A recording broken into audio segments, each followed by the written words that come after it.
নমস্কার বন্ধুরা, শান্তিবার্তা চ্যানেলের প্রত্যেকটি দর্শককে জানাই অসংখ্য ধন্যবাদ। এই চ্যানেলকে আরও বেশি বেশি করে মানুষের কাছে নিয়ে যাওয়ার জন্য, সমর্থন করার জন্য। হরে কৃষ্ণ, রাধে রাধে। বন্ধুরা, আজকে একটি খুবই গুরুত্বপূর্ণ বিষয় আলোচনা করব, যেটা হচ্ছে জ্যোতিষের বিষয়ে বা অ্যাস্ট্রোলজির বিষয়ে খুবই গুরুত্বপূর্ণ বিষয়, এবং এটা প্রত্যেকটা মানুষের জীবনে একটা প্রশ্ন থাকে যে বিবাহিত জীবন কেমন যাবে বা ছেলেমেয়ের বিবাহ কেমন হবে। তো এই বিষয়ে আলোচনা করতে গেলে আরও একটা প্রশ্ন চলে আসে। বহু মানুষ আমাকে প্রশ্ন করেন, আচ্ছা, আমরা তো জন্মকুষ্ঠি মিলিয়ে এবং রাশিলগ্ন মিলিয়ে আমরা বিয়ে দিয়েছি, তাহলেও কেন অশান্তি হচ্ছে? এই বিষয়গুলো নিয়ে আজকে সংক্ষেপে আলোচনা করার চেষ্টা করব, এবং এই আলোচনাটা কিন্তু ইউনিক হতে চলেছে। বন্ধুরা, একটু ধৈর্য ধরে শুনবেন। দেখুন, জন্ম ছক মিলিয়ে বা ধরুন রাশিলগ্ন মিলিয়ে আপনারা হয়তো বিবাহ দিচ্ছেন ছেলে মেয়ের, কিন্তু তাও কিন্তু সেই বিয়ে হয়তো বেশি দিন টিকছে না। তার পেছনে কারণটা কি? তাহলে কি জ্যোতিষশাস্ত্র ভুল? না, কারণটা হচ্ছে আমাদের কোথাও একটা আমরা আসল বিষয়টা আমরা ভুলে যাচ্ছি। সেটা হচ্ছে, দেখুন, বিবাহের যে আসল লক্ষ্য, আসল দিক, যে আদর্শগত দিক বা যে নৈতিকতা, সেই নৈতিকতা কিন্তু বর্তমান যুগে মানুষের মধ্যে কিন্তু অনেক কমে গেছে। কাজেই জ্যোতিষশাস্ত্র মেনে আপনি যতই বিয়ে দেন, তাহলেও কিন্তু অনেক সময় দেখা যাচ্ছে কি বিবাহ টিকছে না। তার কারণটা কি? নৈতিকতার অভাব, ধৈর্যের অভাব। এবং এই যে জ্যোতিষশাস্ত্র শুধুমাত্র কতগুলি গ্রহ নক্ষত্রের আলোচনা নয়, এর সঙ্গে আধ্যাত্মিকতাও কিন্তু জড়িয়ে আছে। মানে বলা যেতে পারে পুরোটাই আধ্যাত্মিকতার একটা বিষয়। কারণ দেখুন, জন্মকুণ্ডলিতে আমরা যখন দেখি D1 চার্ট, D9 চার্ট এবং D7 চার্ট, এই যে গুরুত্বপূর্ণ বিবাহের ক্ষেত্রে যে গুরুত্বপূর্ণ যে তিনটি চার্ট, এই তিনটি চার্ট কিন্তু, এবং এর সঙ্গে জড়িয়ে আছে D10 চার্ট। এই চারটে চার্ট কিন্তু ভালো করে আমাদের লক্ষ্য করতে হবে। লগ্ন চার্টে আমাদের অবশ্যই দেখতে হবে যে লগ্ন চার্টে চতুর্থ ঘরে কে বসে আছে এবং সপ্তম ঘরে কে বসে আছে এবং তাদের অধিপতি কে। যেমন ধরুন, লগ্ন চার্টের দেখা গেল কি চতুর্থ ঘরে আপনার শনি রাহু বসে আছে বা কেতু বসে আছে, আর সপ্তম ঘরে দেখা গেল কি আপনার কোনো একটি উগ্র গ্রহ, যেগুলো আমরা বলি, যেমন হয়তো সূর্য বসে আছে বা রবি বসে আছে, অথবা দেখা গেল কি কেতু অথবা রাহু বসে আছে, অথবা শনি বসে আছে। এবং নবাংশ চার্টে অর্থাৎ D9 চার্টেও দেখা যাচ্ছে কি যে চতুর্থ ঘরে মঙ্গল বসে আছে, আর D9 চার্টের সপ্তম ঘরে দেখা যাচ্ছে রাহু বসে আছে। এবং D7 চার্টের যে লগ্ন অধিপতি, সে দেখা যাচ্ছে 12 নম্বর ভাবে বসে আছে, আবার সে হয়তো শনি রাহুর সঙ্গে বসে আছে। এই বিষয়গুলি ভালো করে আমাদের লক্ষ্য করতে হবে, তাহলে কিন্তু বৈবাহিক জীবন সুখের হবে না। এই বিষয়গুলো খুবই সূক্ষ্মভাবে লক্ষ্য করতে হবে। এইগুলো আপনাদের অনেকেই বলবে না, শুধুমাত্র D9 চার্টটা মিলিয়ে দেবে, হয়ে গেল, তা কিন্তু নয়। কারণ হচ্ছে এখানে D10 চার্টটাও দেখতে হবে, কারণ D10 চার্টের নবম ঘর হচ্ছে কোনো জাতক জাতিকার সামগ্রিক জীবনের কর্ম। মানে D10 চার্টের নবম ঘরে যদি কোনো শুভ গ্রহ বসে থাকে, অর্থাৎ যদি গুরু বৃহস্পতি বসে থাকে, তাহলে তো অতি উত্তম। এছাড়াও যদি গুরু শুক্র বসে থাকে তাহলেও ভালো। কিন্তু দেখা গেল কি D10 চার্টের নবম ঘরে মঙ্গল বসে আছে, বা দেখা গেল শনি বসে আছে, বা রাহু বসে আছে, তাহলে বুঝতে হবে যে এই জাতক জাতিকার কর্ম কিন্তু ভালো হবে না। আর কর্ম যদি ভালো না হয়, তাহলে আপনার বৈবাহিক জীবনও ভালো হবে না, এটা কিন্তু জানা কথা।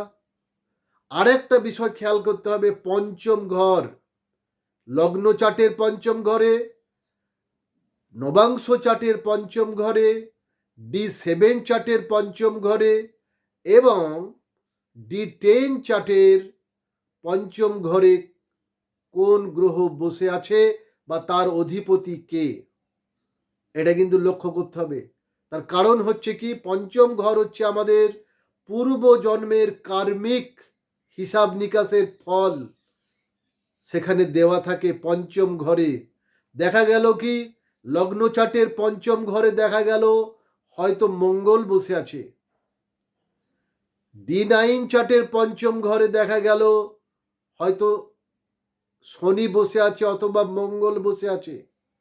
আবার D7 চার্টের পঞ্চম ঘরে দেখা গেল রাহু বসে আছে এবং তার সঙ্গে শনি বসে আছে। আবার D10 চার্টের পঞ্চম ঘরেও দেখা গেল যে কেতু বসে আছে। তাহলেও কিন্তু আপনার বৈবাহিক জীবন কিন্তু কোনোভাবেই সুখের হবে না। এগুলো আমাদের লক্ষ্য করতে হবে। আর কি লক্ষ্য করতে হবে, যেটা আমরা প্রায় প্রত্যেকেই এড়িয়ে যাই, সেটা হচ্ছে বৈবাহিক জীবনের ক্ষেত্রে আরও একটা গুরুত্বপূর্ণ বিষয়, সেটা হচ্ছে বুধ গ্রহ আপনার লগ্ন চার্টে, D9 চার্টে এবং D7 চার্টে এবং D10 চার্টের কোথায় বসে আছে, এটা কিন্তু খেয়াল রাখতে হবে। তার কারণ হচ্ছে বুধ হচ্ছে বাণীর গ্রহ, কথাবার্তা। একজন জাতক জাতিকা কিরকম কথা বলবেন, ভালো কথা বলবেন না খারাপ কথা বলবেন না গালিগালাজ করবেন, এই বিষয়গুলো কিন্তু বুধের অবস্থান দেখে বুঝতে পারা যায়। বা বুধ গ্রহের ওপর কোনো উগ্র গ্রহের বা বা বলা যেতে পারে শনি রাহু কেতুর যদি কুদৃষ্টি থাকে, তাহলে কিন্তু সেই জাতক জাতিকার বাক্য বা বাণী কিন্তু ভালো হবে না, উগ্র হবে, কথাবার্তা উগ্র হবে। সে তার জীবন সঙ্গীর সঙ্গে সবসময় কিন্তু ঝগড়াঝাটিতে লিপ্ত থাকবে। আর কি, শুক্র গ্রহের অবস্থান, এটাও বুঝতে হবে। কারণ শুক্র হচ্ছে ছেলেদের ক্ষেত্রে স্ত্রীর কারক বা ওয়াইফের যে কারক বা সুখের কারক, এটা কিন্তু। আর হচ্ছে মেয়েদের ক্ষেত্রে হচ্ছে গুরু বৃহস্পতি কোথায় বসে আছে। তো শুক্র যদি খারাপ গ্রহের সংস্পর্শে থাকে, শনি রাহু কেতু ইত্যাদির সংস্পর্শে থাকে, তাহলে কিন্তু দেখা যাবে কি আপনার যে ওয়াইফ, তার কিন্তু স্বভাব চরিত্র ভালো হবে না, আপনি কিন্তু প্রতারিত হবেন। এটা কিন্তু আমরা চার্টে আমরা দেখতে পাই, চারটে চার্টেই কিন্তু দেখতে হবে। লগ্ন চার্ট অর্থাৎ D1 চার্ট, নবাংশ চার্ট বা D9 চার্ট এবং D7 চার্ট বংশবৃদ্ধি ইত্যাদি এবং সুখ সম্পদ ইত্যাদি ইত্যাদি, এবং তার সঙ্গে সঙ্গে হচ্ছে কি D10 চার্ট মানে আপনার কর্ম, সামগ্রিক জীবনের কর্ম, এই শুক্র কোথায় বসে আছে দেখতে হবে। তো এত কিছু বিষয়গুলো কিন্তু আপনাদের ভেঙে কেউ বলবে না। কেন বলবে না? কারণ সবাই কিন্তু ব্যবসা করতে নেমেছে, ব্যবসা করতে নেমেছে কিন্তু তারা ঠকিয়ে ব্যবসা করছে। কিন্তু সেই উদ্দেশ্য আমার নয়। আমি মানুষকে সঠিক জায়গাটা দেখাবার জন্যেই এই আলোচনাগুলি করলাম। আর এই আলোচনাগুলি খুবই সাধারণভাবে করা হলো। কিন্তু যদি আপনার জন্মকুণ্ডলী সম্পর্কে জানতে চান বিশেষ দিকগুলি, তাহলে নির্দিষ্ট করে আপনার জন্মকুণ্ডলিতে গ্রহগুলি অবস্থান ভালোভাবে কিন্তু বুঝতে হবে, জানতে হবে। কারণ হচ্ছে কোনো একজনার জন্মকুণ্ডলীর সঙ্গে অন্যজনার জন্মকুণ্ডলী কিন্তু সঠিকভাবে মিলবে না, এটা একটা দিক। আর একটা বিষয় হচ্ছে, পরিশেষে এটা বলি যে দেখুন, বৈবাহিক জীবন সুখের হবে কি ভালো হবে কি না হবে, এটা কিন্তু একটা এনার্জির উপরও ডিপেন্ড করে। মানে আপনার মধ্যে নেগেটিভ এনার্জি আছে না পজিটিভ এনার্জি আছে, সেই নেগেটিভ এনার্জি বা পজিটিভ এনার্জি ঠিক করার জন্য, যদি নেগেটিভ এনার্জি থাকে তাহলে সেই এনার্জিটাকে ঠিক করতে হবে। আপনার মধ্যে সেই পজিটিভ এনার্জি জাগ্রত করতে হবে। তার জন্য মঙ্গলের অবস্থান কেমন আছে সেটা কিন্তু দেখতে হবে। মঙ্গল হচ্ছে এনার্জির কারক, আপনার আপনার দেহে শক্তির কারক। হ্যাঁ, দেখা গেল আপনি অসুস্থ, আপনার শক্তি নেই, তাহলে কিন্তু আপনি বৈবাহিক জীবন ভালোভাবে চালাতে পারবেন না। আপনি আপনার স্বামী অথবা স্ত্রীকে আপনি সুখী করতে পারবেন না, তাহলেও তো সমস্যা দেখা দেবে। হ্যাঁ, কারণ সুস্থতা তো একটা প্রথম শর্ত। আপনাকে তো আগে সুস্থ থাকতে হবে, শারীরিক এবং মানসিক দিক দিয়ে তো সুস্থ থাকতে হবে, তবে তো আপনি বৈবাহিক জীবন ভালোভাবে অতিবাহিত করতে পারবেন। সেক্ষেত্রে সূর্য এবং মঙ্গল, এদের যে অবস্থান আপনার জন্মকুণ্ডলিতে সেটাও কিন্তু দেখতে হবে। কাজেই কোনোটাকেই কিন্তু ফেলে দেওয়ার বিষয় নয়। সামগ্রিক সব কিছু দেখে আপনাকে কিন্তু একটা প্রেডিকশন দেওয়া যাবে। আর পরিশেষে বলি, যদি কোনো সমস্যা দেখা দেয় বৈবাহিক জীবনে, তাহলে ওং নমো ভগবতে বাসুদেবায় নমঃ, ওং নমো ভগবতে বাসুদেবায় নমঃ, ওং নমো ভগবতে বাসুদেবায় নমঃ, এই মন্ত্র কিন্তু আপনারা 108 বার করে জপ করবেন প্রত্যেক দিন সন্ধ্যার সময়। এটা কিন্তু করলে খুবই ভালো হয়, দেখবেন আপনাদের বৈবাহিক জীবনে শান্তি আসবে। আর আপনাদের মুখের বাণী ঠিক করুন, ঠিক আছে? বাক সংযম, বাক সংযম একটা বিরাট দিক। তাহলে কিন্তু বৈবাহিক জীবনে শান্তি আসবে। আর একে অপরের ভ্যালুটা বুঝতে হবে। স্বামী এবং স্ত্রী একে অপরের যে ভ্যালু, সামাজিক মূল্যবোধ, যে বৈবাহিক জীবন কেন গড়ে উঠছে, তার একটা সামাজিক যে বন্ধন, একটা মান সম্মান, এই বিষয়গুলো খেয়াল রাখতে হবে। তার সঙ্গে সঙ্গে অর্থনৈতিক দিক তো আছেই।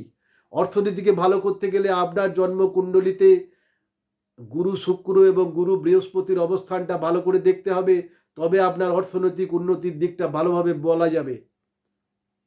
এই হলো বিষয়। যদি কারো কোনো প্রশ্ন থাকে অবশ্যই হোয়াটসঅ্যাপ করতে পারেন। হোয়াটসঅ্যাপ নাম্বার ডেসক্রিপশন বক্সে দেওয়া থাকবে, আপনারা কমেন্ট বক্সেও কমেন্ট করতে পারেন। ধন্যবাদ বন্ধুরা, প্রত্যেকে ভালো থাকবেন, সুন্দর থাকবেন, সুস্থ থাকবেন। ধন্যবাদ।